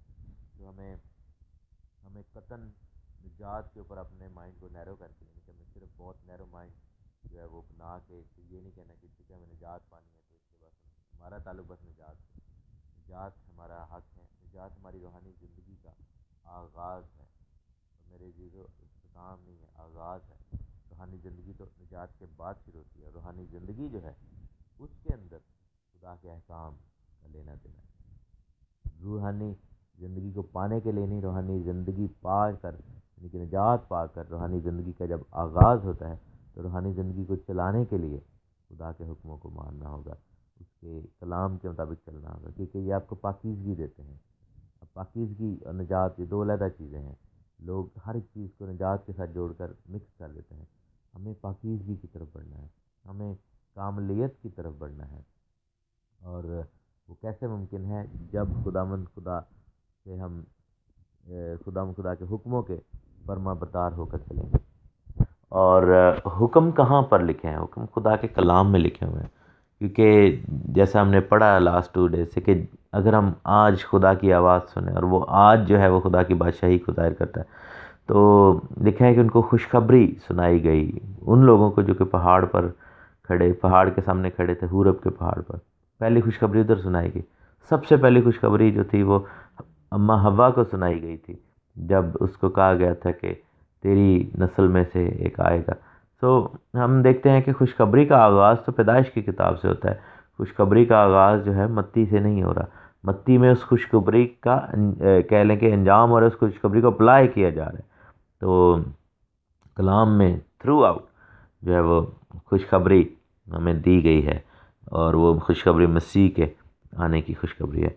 आज हम इब्रानियों का ख़त 4 बाब की 12वीं और 13वीं आयत पढ़ेंगे, क्योंकि लिखा है कि खुदावंद का कलाम ज़िंदा है, मुअस्सर है और हर एक दो धारी तलवार से ज़्यादा तेज़ है, और जान और रूह और बंद बंद और गूदे गूदे को जुदा करके गुजर जाता है, और दिल के ख्यालों और इरादों को जांचता है, और इससे मखलूक़ात की कोई चीज़ छिपी नहीं, बल्कि जिससे हमको काम है उसकी नज़रों में सब चीज़ें खुली और बेपर्दा हैं। खुदा उनके कलाम के पढ़े और सुने जाने पर खुदा की बरकत हो। ये जो कलाम है, ये आज का कलाम, उसने क्या किया कि जब वो बात कर रहा है, सब्बत की बात कर रहा है, जब वो खुदा के अहकाम की बात कर रहा है, जब खुदावंद का बंदा जो है ये बात कर रहा है कि हमें हमें किस तरह खुदावंद के हुक्मों पर कायम रहना है और किस तरह हमें जो है नाफरमानी नहीं करनी, सडनली वो एकदम वो स्टॉप कर देता अपनी टॉक और दो आयतें खुदावंद के कलाम के मुताबिक खुदावंद के कलाम के लिए बताता है। वो ऐसा क्यों करता है? इसलिए कि अगर सब्बत की बात की जाए तो वो भी खुदा के कलाम में है, अगर आराम की बात की जाए तो उसका ताल्लुक भी खुदा के कलाम से है, अहकाम की बात की जाए, हुक्मों की बात की जाए तो वो भी खुदा का कलाम है, अगर खुदा की आवाज़ की बात की जाए तो वो भी खुदा के कलाम में है। तो जब ऐसा है तो फिर हम क्यों ना खुदा के कलाम को माने? हम क्यों जो है वो, उस दिन एक भाई से बात हो रही थी, बार बार वो ये कह रहे थे, नहीं वो जो शरीयत जो थी वो तो मूसा की थी ना, वो तो मूसा की थी। तो एकदम मैंने उनको रोका, मैंने कहा भाई आपको किसने कहा कि वो शरीयत मूसा की थी? बाइबल में कहाँ पर लिखा है कि वो मूसा की शरीयत थी? और क्योंकि वो खुदा की शरीयत है मेरे जी, तो वो खुदा का कलाम है। मूसा ने खुद से नहीं बैठ के लिखा था। मूसा मूसा नबी तो बहुत ही अजीम आदमी थे, बहुत बड़े आदमी थे, लेकिन मूसा ने अपने जहन से, अपने इख्तरा से नहीं लिखा था। सो अगेन लेट्स से मूसा ने भी अगर लिखा होता, जो हमारे नबी हैं, तो हम मूसा नबी की स्टोरीज़ क्यों पढ़ते हैं? हम क्यों ये कहते हैं कि वो मूसा बहुत छोटा बच्चा था, खुदा ने उसको पानी से निकाला, गीत भी गाते हैं, और फिर हम देखते हैं किस तरह 40 साल वो बादशाह रहा, 40 साल वो जो है वो शहज़ादे के तौर पर रहा, 40 साल उसको लगे चरवाहे के तौर पर, खुदा नज़र आया, जूती उतार, मूसा को कहा गया। हम अपने चर्चेज़ में स्टेज के साथ एक छोटी सी एक तख्ती लगाई होती है, उस पर वो आयत लिखी होती है, तो अपनी जूती उतार, क्योंकि वो जगह पाक है। वो भी तो मूसा की आयत थी, वो भी तो तिरेत में से है। तो फिर प्रॉब्लम कहाँ पे है?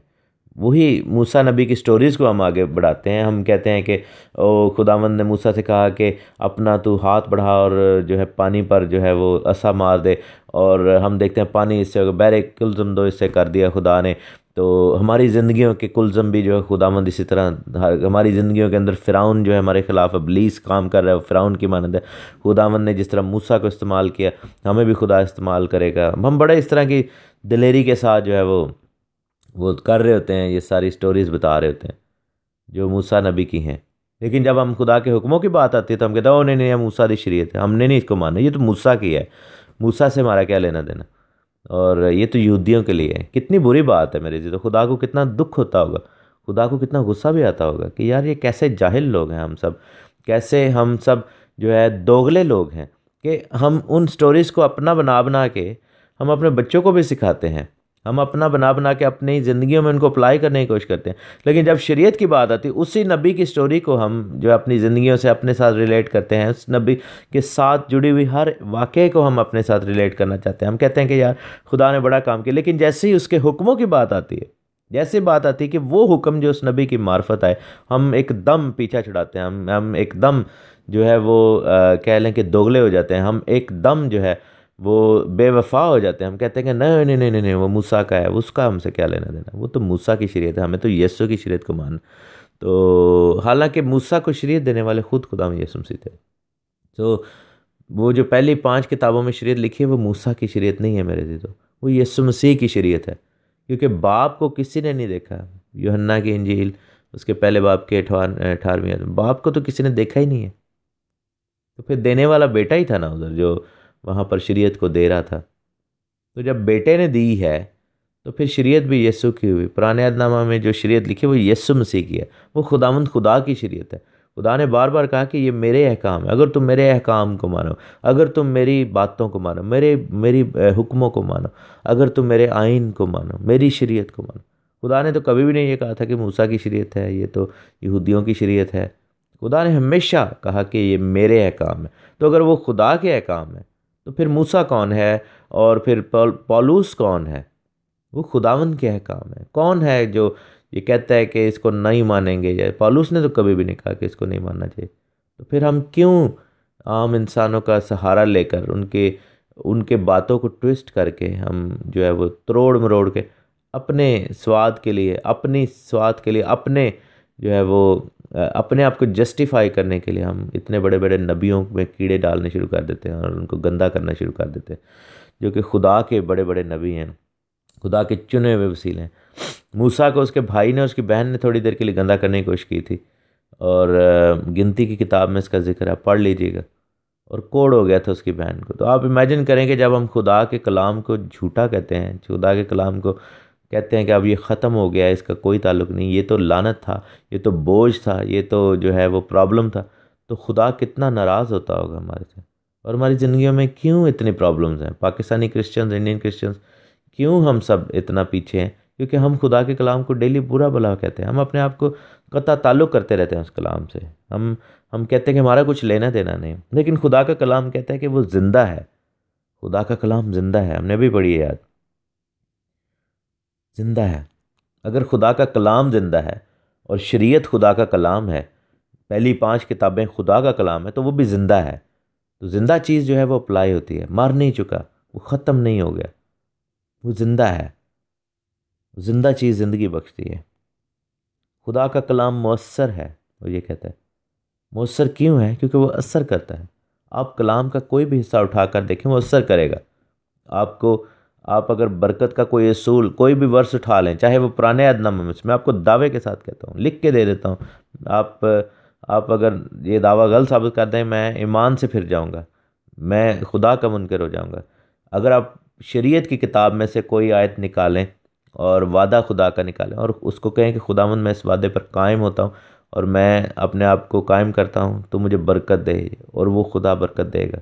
मैं आपको बताता हूँ, मैंने लास्ट ईयर वादा किया, मैंने खुदा से कहा कि खुदा मैं तेरे साथ चलूँगा और इसी तरह मैं चलता रहूँगा तेरे साथ, तो मुझे इजहाक की बरकत दे, कि मुझे 100 गुना जो है वो ब्लेसिंग मिले, यानी कि डबल हो जाए हर चीज़। और ऐसा ही हुआ मेरी ज़िंदगी में, खुदा ने ऐसे किया।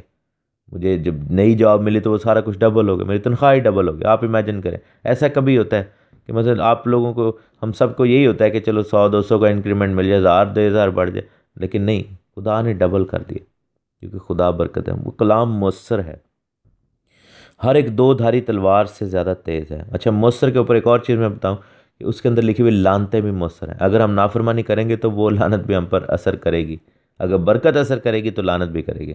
तो अगर हम बरकत के लिए भूखे प्यासे हैं, हम खुदा से वादे करते हैं, तो फिर लानत के लिए भी हमें तैयार रहना चाहिए अगर हम खुदा के हुक्मों को नहीं मानते। 2 धारी तलवार क्यों? क्योंकि वो बरकत और लानत, ज़िंदगी मौत, दोनों चीज़ों को खुदा का कलाम बताता है। अगर वो खुदा का कलाम हमारे साथ काम करके हमें ब्लेस करता है, तो हमारे ख़िलाफ़ भी काम करता है, हमें लानत भी करता है अगर हम उस कलाम को तोड़ देते हैं, अगर हम उस कलाम को नहीं मानते। और जान और रूह और बंद बंद और गूदे गूदे को जुदा करके गुजर जाता है। यानी कि खुदा का कलाम दोनों लेवल पे फिर हमारे लिए ब्लेसिंग या कर्स लेकर आ सकता है, यानी कि फिज़िकल एंड स्पिरिचुअल लेवल, यानी रूहानी और जिस्मानी दोनों लेवल्स पे हमें या तो बरकत मिलेगी या फिर हम लानत के नीचे आ जाएंगे। ठीक है, क्योंकि अगर हम फर्मा बरदार हैं तो बरकत पाएंगे, अगर ना फरमान है तो लानतें हमारी ज़िंदगी में आ जाएंगी, क्योंकि खुदा के कलाम में ये चीज़ें लिखी हुई हैं। इसलिए वो 2 धारी तलवार है, यानी कि एक धार जो नहीं है उसकी, सिर्फ एक तरह का जो है वो खुदा के कलाम में एक तरह की बात नहीं लिखी हुई, दोनों साइडों की बात है। वो इधर से भी असर करता है, उधर से भी असर करता है, और रूह और जान दोनों लेवल पे असर करता है। बंद बंद और गूदे गूदे को जुदा कर देता है, नेक को बद से जुदा करता है, लतीफ़ को कसीफ से जुदा करता है, और दिल के ख्यालों और इरादों को जांचता है, परखता है। हमारी कसौटी सिर्फ एक ही है, वो खुदा का कलाम है मेरे जीजो। अगर हम कोई बात कहते हैं तो उसको परखने का पैमाना खुदा का कलाम है। अगर हम दरख्त को उसके फलों से पहचानना चाहते हैं तो उसको परखने का पैमाना हमारे पास खुदा का कलाम है। अगर हम किसी इंसान की खिदमत को देखना चाहते हैं, अगर किसी इंसान के कैरेक्टर को देखना चाहते हैं, तो उसको परखने का एक ही पैमाना है, वो खुदा का कलाम है। तो हर चीज़ जो है वो खुदा के कलाम के आईने में देखी जाएगी, हर चीज़ खुदा के कलाम के साथ परखी जाएगी। इसीलिए खुदा का कलाम कहता है कि तुम्हारा कलाम ताया हुआ हो। ताया मीन्स के आग में से गुजारा हुआ हो, और ये आग खुदा का कलाम है, ये पैमाना खुदा का कलाम है, ये मेजरिंग स्टिक जो है खुदा का कलाम है। लिखा है कि उससे मखलूक़ात की कोई चीज़ छुपी नहीं हुई, कुछ भी खुदा के कलाम से नहीं छुपा। वो बेटा है खुदा का कलाम। हम इसको पता नहीं क्या क्या बाइबल के बारे में ऐसे बातें करते रहते हैं। खुदा का कलाम है, ये जिंदा किताब है। ये हमारे लिए तौक है गले का, हमारे माथों के लिए टीका है, ये हमारे चेहरों का नूर है, हमारे बाजुओं के लिए खुदा की अहकाम की खूबसूरती है। ये हमारे लिए ये शहद है, हमारे लिए मीठा है, कीमती है, सिक्कों से ज़्यादा कीमती है, लाखों करोड़ों चीज़ों से ज़्यादा बढ़कर है, खुदा के हर नाम से बढ़कर है। हम इसको क्यों इसमें कीड़े निकालते हैं, मुझे ये नहीं समझ आते। सिर्फ इसलिए कि हमें तकलीफ़ है कि हम सूअर का गोश्त खाना चाहते हैं, या फिर हम इस तरह की हरकतें करना चाहते हैं, या फिर हम सब्बत नहीं मनाना चाहते, हम काम करना चाहते हैं, चार चार पैसे कमाना चाहते हैं, या फिर हम और इस तरह के अहकाम को तोड़ना चाहते हैं। और लिखा है कि जिससे हमको काम है, हमें तो खुदा से ही काम है, उसकी बात ही हो रही। उसकी नज़रों से सब चीज़ें खुली और बेपर्दा है। जो कुछ भी है हमारे दिलों में चलता है, खुदा उसको देख रहा है, खुदा को पता है क्या चल रहा है। मेरे जीजो, हम बहुत बुरे पकड़े जाएंगे, हम बहुत बुरे फंस जाएंगे अगर हम इस तरह की हरकतें जारी रखेंगे। क्योंकि जब खुदा आएगा तो वो अपने शरीयत के मुताबिक हमारा इंसाफ करेगा, वो हमारी अदालत ही उससे करेगा। तो फिर अगर नहीं पूरे उतरेंगे तो फिर हम जितना मर्जी कहते रहें, और नहीं पौलुस ने कहा था, और नहीं मेरे पादरी ने कहा था, मुझे फलाने ने कहा था, ढमकाने ने कहा था, फिर कोई भी नहीं होगा वहाँ पे। ना पौलुस आपके लिए खड़ा होगा, ना आपका पादरी खड़ा होगा, ना आपका, सिर्फ आपके हीले बहाने आपके साथ खड़े रहेंगे, क्योंकि वही सबब बनेंगे आपको जहन्नुम में जाने के लिए। मैंने जैसे कहा कि निजात ईमान से है, लेकिन हमारे ईमाल अगर गंदे होंगे तो फिर निजात हमसे चली जाएगी। खुदा आपको बरकत दे, आमीन। खुदा यीशु मसीह के ज़िंदा बाबरकत और जलाली नाम में आप सबको तहसीन और शिकायना का सलाम। खुदा आपको बड़ी बरकत दे। हम खुदा का शुक्र करते हैं, खुदा उनकी तारीफ़ करते हैं। अपने सच्चाई के बादशाह को हम मुबारक कहते हैं, क्योंकि वो भला है, उसकी शफ़क़त अबदी है और उसकी वफ़ादारी पुश्त दर पुश्त रहती है। खुदा अज़ीम है, हमारा खुदावंद मालिक और बादशाह है। उसकी तारीफ़ हो, सारा जलाल उसी के नाम को मिले। हम इब्रानियों के ख़त की स्टडी कर रहे हैं, और ये इब्रानियों का ख़त जो है ये तौरात और शरीयत और फ़ज़ल जो है उस टॉपिक के अंदर हम इसको स्टडी कर रहे हैं। सो ये है कि हमें ये मालूम होना चाहिए कि इससे पहले हमने गलेशियंस का ख़त स्टडी किया था, गलतियों का ख़त। तो अगर आपने पहले स्टडी नहीं किया उसका तो आप बताएं, और उसको हम आपके लिए अवेलेबल कर सकते हैं। एक और चीज़ बताता चलूँ कि हम एक ऐप पे काम करना चाह रहे हैं कि मोबाइल ऐप डेवलप की जाए, और उसमें ये सारी ऑडियोज़ जो हैं आपको वहाँ पर मिलेंगी, मौसूल होंगी। तो खुदावंद आपके साथ हो। आज हम इब्रानियों के ख़त के चौथे बाब को फिनिश करेंगे, तो उसकी 14, 15 और 16 आयत हम देखेंगे। लिखा है कि बस जब हमारा एक ऐसा बड़ा सरदार कायन है जो आसमानों से गुज़र गया, यानी खुदा का बेटा यीशु, तो आओ हम अपने इकरार पर कायम रहें। क्योंकि हमारा ऐसा सरदार कायन नहीं जो हमारी कमज़ोरियों में हमारा मदद हमदर्द ना हो सके, बल्कि वो सब बातों में हमारी तरह आजमाया गया, तो भी बेगुनाह रहा। बस आओ फ़ज़ल के तख्त के पास दलेरी से चलें, ताकि हम पर रहम हो और वो फ़ज़ल हासिल करें जो ज़रूरत के वक्त हमारी मदद करे। यहाँ पर खुदा यीशु मसीह को हमारे सरदार काहिन के तौर पर जो है वो बयान किया गया है, बताया गया है। और ये भी बताया गया है कि हमारा जो सरदार काहिन है, यानी खुदा यीशु मसीह, वो ऐसा बड़ा सरदार काहिन है जो आसमानों से गुज़र गया, यानी खुदा का बेटा यीशु। अब यहाँ पर दो चीज़ें लिखी गई हैं कि एक तो खुदा यीशु मसीह सरदार काहिन है, दूसरा ये है कि वो खुदा का बेटा है। ये लक़ब जो उनको दिया गया, सन ऑफ गॉड, खुदा का बेटा, यानी कि वो रिश्ता जो बताया गया है। और जो लोग ये कहते हैं कि बाइबल में ऐसी चीज़ें नहीं लिखी हुई, यीशु को खुदा नहीं कहा गया, यीशु को खुदा का बेटा नहीं कहा गया, तो आपसे गुजारिश यही है कि आप इब्रानियों का ख़त पढ़ें। इसमें क्लियरली ये बातें जो है वो लिखी हुई हैं। हमारा जो सरदार काहिन है वो सिर्फ काहिन नहीं है बल्कि बेटा भी है, यानी खुदा का बेटा भी है। दूसरा जो हम चीज़ देखते हैं खुदा यीशु मसीह की ज़ात में, वो ये है कि वो ज़मीन पर ठीक है, काहिन के तौर पर ज़मीन पर भी थे। ठीक है, खुदा यीशु मसीह के ऊपर 3 तरह का मसा था, एक नबी का, एक काहिन का और एक बादशाह का। ये 3 तरह के जो मसा थे खुदा यीशु मसीह के पास है। अमूमन लोग जो हैं हम देखते हैं कि उन पर एक मसा होता है। बाइबल के अंदर हम देखते हैं जैसे दाऊद बादशाह जो हैं वो बादशाह हैं, या 2 मस्से होते हैं। जैसे दाऊद बादशाह की मैं मिसाल देने लगा था कि उन पर बादशाह का मसा भी था, उन पर नबी का मसा भी था, लेकिन वो काहिन नहीं थे। इसी तरह यूहन्ना बपतिस्मा देने वाले जो हैं उन पर जो है वो नबी का और काहिन का मसा था, लेकिन यीशु मसीह जो है वो नबी, काहिन और बादशाह तीनों के मसा में चलते हैं। खुदा यीशु मसीह की जो मिनिस्ट्री है, खुदा यीशु मसीह की जो खिदमत है, उसके अंदर ये तीनों चीज़ें बदरजाए उत्तम पाई जाती हैं। ये तीनों चीज़ें जो है वो हमें नज़र आती हैं, तीनों चीज़ें मौजूद हैं, और हम खुदा का शुक्र करते हैं कि खुदा यीशु मसीह की मिनिस्ट्री में ये चीज़ें मौजूद हैं। और काहिन भी कैसा, क्योंकि आप ये देखें कि जो ज़मीन के सरदार काहिन होते थे जो कि हारून की नस्ल में से थे, वो पाक मकान से पाक तरीन मकाम में जाते थे, उस पर्दा में से गुज़र कर, और जो डिवाइड करता था। और हम देखते हैं कि वो ज़मीन पर ज़मीनी चीज़ें जो हैं उनके खिदमत करते थे।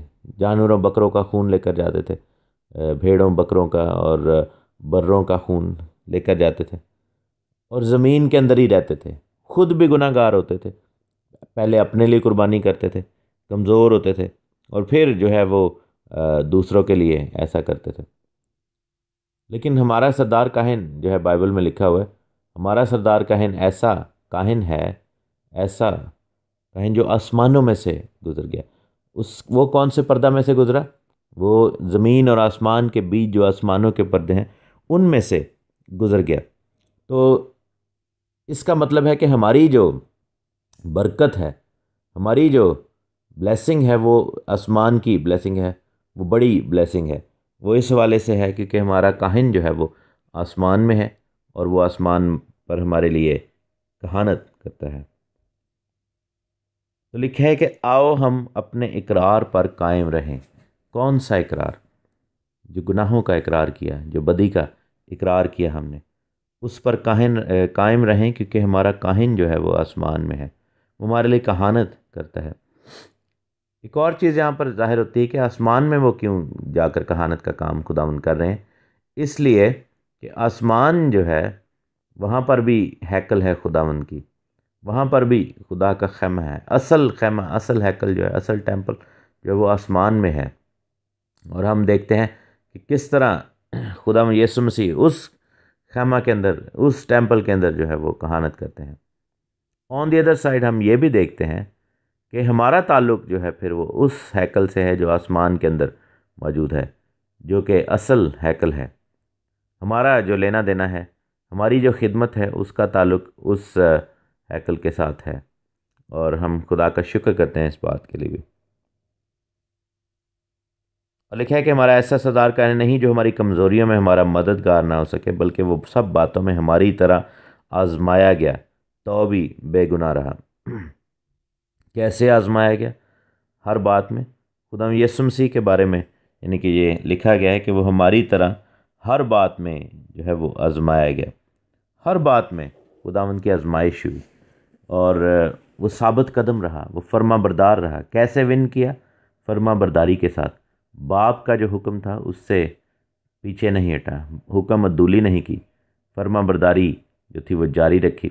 और हम खुदा का शुक्र करते हैं इस बात के लिए कि खुदा जो है वो हमें अपने बेटे के वसीला से ये सिखाता है कि फर्मा बरदारी सरफराजी के लिए ज़रूरी है, हलीमी सरफराजी के लिए ज़रूरी है। जैसे लिखा है कि खुदा कलाम में कि सरफराजी से पहले हलीमी आती है। और आप ये देखें कि खुदावंद यीशु मसीह की मिसाल पर हमें कायम चलना है, कायम होना है और चलना है। जब हमारा खुदावंद यीशु मसीह जो चाहता तो बहुत कुछ कर सकता था और उसके पास इख्तियार कुव्वत सब कुछ था, लेकिन उसने कौन सा रास्ता चुना? उसने फर्मा बरदारी और हलीमी का रास्ता चुना। उसने खाली हो जाने का रास्ता चुना। उसने कम तरी का रास्ता चुना। उसने अपने आप को जो है वो पस्त किया ताकि वक्त पर खुदा उसको सर बुलंद करे, ताकि मुअय्यन वक्त पर, ताकि जो तयशुदा वक्त है खुदावन का, उसमें खुदा जो है वो अपने बेटे को सरफराज करे। तो हमारे लिए इसमें एक मिसाल है, हमारे लिए इसमें एक तमसील है, हमारे लिए इसमें एक सीखने की बात है कि हमें भी जो है ऐसा ही करना होगा। खुदावन यीशु मसीह जो है वो मजबूरी के तहत हुक्मों पर अमल नहीं करते थे। बहुत सारे लोग जो है ये बात करते हैं क्योंकि वो चूँकि यहूदी थे और यहूदी घराने में पैदा हुए, वो शरीयत के मातहत पैदा हुए। जैसे वो आयत भी हम गलेशियंस में हमने सीखी थी कि जी मसीह के बारे में लिखा है कि वो शरीयत के मातहत पैदा हुआ। तो हम ये कहते हैं कि चूँकि वो शरीयत के मातहत पैदा हुआ इसलिए उसको करना ही पड़ता था, उसको करना चाहिए था। और वो ऐसे हम ऐसे साउंड करते हैं कि जैसे खुदा यीशु मसीह की मजबूरी थी, यानी उसके पास छुटकारा नहीं था, अदरवाइज़ वो भी हमारी तरह आज़ाद हो जाते सलीब। यीशु मसीह को सलीब की ज़रूरत नहीं थी, हमें सलीब की ज़रूरत है। क्यों? क्योंकि हमने गुनाह किया है, हम गुनाहगार हैं।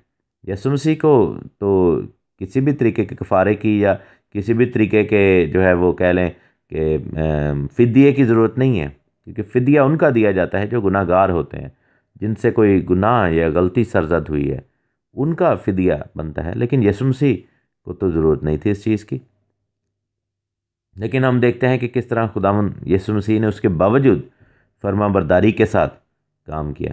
यीशु मसीह ने इसलिए फर्मा बरदारी नहीं की क्योंकि वो मजबूर था, और वो इसलिए नहीं की कि उसको जो है वो चूँकि उसके ऊपर एक बोझ था, वो मातहती में पैदा हुआ। ऐसे नहीं है, खुद वो कलाम देने वाला है। इसलिए ही क्योंकि यीशु ने कहा कि मैं वही करता हूँ जो मैं बाप को करते हुए देखता हूँ। तो खुदा जो है वो अपने अहकाम को कभी ना तोड़ता है ना टालता है, बल्कि अपने अहकाम के अंदर रह के हमें भी फर्मा बरदारी सिखाता है। सो खुदावन का शुक्र हो इस कलाम के लिए, खुदावन का शुक्र हो खुदा की इस बात के लिए, खुदावन का शुक्र हो अपने अपने बेटे के लिए जो उसने दिया है, जो कि फर्मा बरदार बेटा है, जो कि हमें सिखाता है। और हमें फिर कितना ज़्यादा ज़रूरी है, वो तो बेगुनाह था। कलाम में लिखा है कि वो हमारी तरह हमारी कमज़ोरियों में जो है वो हमारी तरह आजमाया गया, लेकिन बेगुनाह रहा। तो वो बेगुनाह होकर जब वो सब कुछ कर सकता है, तो हम जो गुनाहगार हैं हमारे लिए कितना ज़्यादा ज़रूरी है कि हम खुदा के कलाम से अपना मुंह ना मोड़ें, खुदा के कलाम से पीछे ना हटें, खुदा के कलाम को जो है अपने लिए अपने लिए ऊपरा या पराया ना समझें। खुदा उनका शुक्र इस चीज़ के लिए। और फिर कहते हैं कि आओ हम फ़ज़ल के तख्त के पास दलेरी से चलें। अब फ़ज़ल तो हम पर हुआ है और फ़ज़ल का तख्त जो है वो भी लग चुका है, लेकिन हम दलेरी से कैसे चल सकते हैं फ़ज़ल के तख्त के पास? ताकि हम पर रहम हो और फ़ज़ल हासिल करें जो ज़रूरत के मुताबिक ज़रूरत के वक्त हमारी मदद करे। दलेरी कब होगी? जब यीशु का लहू हमारे पास होगा। दलेरी कब होगी फ़ज़ल के तख्त के पास जाने में? जब हम निजात पा चुके होंगे। और जब निजात पा चुके हैं तो उसके बाद फ़ज़ल के तख्त के पास जाने की दलेरी कब है? जब हम खुदा के हुक्मों पर दयानतदारी से अमल करते हैं, जब हमारी ज़िंदगी में गुनाह और बदी नहीं है, तब हमें खुदावंद यीशु के फ़ज़ल के तख्त के पास आने में दलेरी है। तब हमें खुदावंद यीशु मसीह के खुदा के फ़ज़ल के तख्त के पास आने में कोई मुज़ायका नहीं, तब हमें कोई प्रॉब्लम नहीं है। क्योंकि तब क्या होता है, हमें खुदावंद यीशु मसीह के अंदर हमें दिलेरी मिलती है और हमें पता है कि हम फर्मा बरदारी के अंदर और दयानतदारी के अंदर चल रहे हैं। उससे क्या होगा? हम पर रहम होगा, हम फ़ज़ल हासिल करेंगे जो ज़रूरत के वक्त हमारी मदद करेगा। ज़रूरत का वक्त क्या है? जब हम पर इब्लीस हमला करता है। ज़रूरत का वक्त कब है? जब हमें दुआ के जवाब की ज़रूरत है। ज़रूरत का वक्त कब है? जब हम बीमारी में परेशानी में होते हैं। ज़रूरत का वक्त तब है जब हमें जो है वो खुदावंद तरक्की देना चाहता है। और हर वक्त हमारा जो है हमें खुदावंद ही की ज़रूरत है। हर वक्त हमें अपने मालिक बादशाह के हाथ को देखते रहने की ज़रूरत है। हम खुदा का शुक्र करते हैं इस चीज़ के लिए। खुदावंद यीशु मसीह के नाम को हम मुबारक कहते हैं कि वो हमारा ऐसा काहिन है जो हमारी ज़रूरतों को पूरा करता है, हमारे भूख को मिटाता है, हमारी प्यास को मिटाता है, हमें अपने जलाल के तख्त के सामने लेकर आता है और हमें दिलेरी देता है और अपने पाक रूह से हमें भरता है। खुदा का शुक्र है इस बात के लिए, खुदा उनकी तारीफ़ हो, क्योंकि हमारा काहिन हमसे मुंह नहीं मोड़ता बल्कि हमें अपनी बरकतों में लेकर चलता है। खुदा यीशु मसीह के नाम को जलाल मिले। चौथे चैप्टर में हमने इब्रानियों का क्या सीखा है? हमने सीखा है कि आज का दिन जो है वो आखिरत की बात हो रही है, 1000 साल बादशाही की बात हो रही है। हमें डरना चाहिए क्योंकि उसके आराम का वादा अभी बाकी है। हमने ये भी सीखा कि खुशखबरी जो थी वो पहली दफ़ा सुनाई गई थी जब वहाँ पर हम देखते हैं कि पहाड़ के ऊपर लोग खड़े थे। फिर हम देखते हैं कि किस तरह सब्बत को आखिरी ज़माना का जो 1000 साल बादशाही का आराम है उससे तशबीह दी गई है। किस तरह खुदा के कलाम को दो-धारी तलवार कहा गया है और किस तरह हमारा काहिन जो है, सरदार काहिन यानी यीशु मसीह नासरी, हमारे लिए शिफात करता है और हमारी कमज़ोरियों में हमारा मददगार है। हमारी तरह आजमाया तो गया लेकिन बेगुनाह रहा और हमें दिलेरी है कि हम फजल के तख्त के पास आ सकें। खुदा यीशु मसीह नासरी के नाम की तारीफ़ हो। आइए अपनी ज़िंदगियों में यीशु को ले लें और अपने गुनाहों का बदी का इकरार करके खुदा उनके पास आ जाएं और उसको मुबारक कहें। यीशु मसीह के नाम की तारीफ़ हो। आमीन।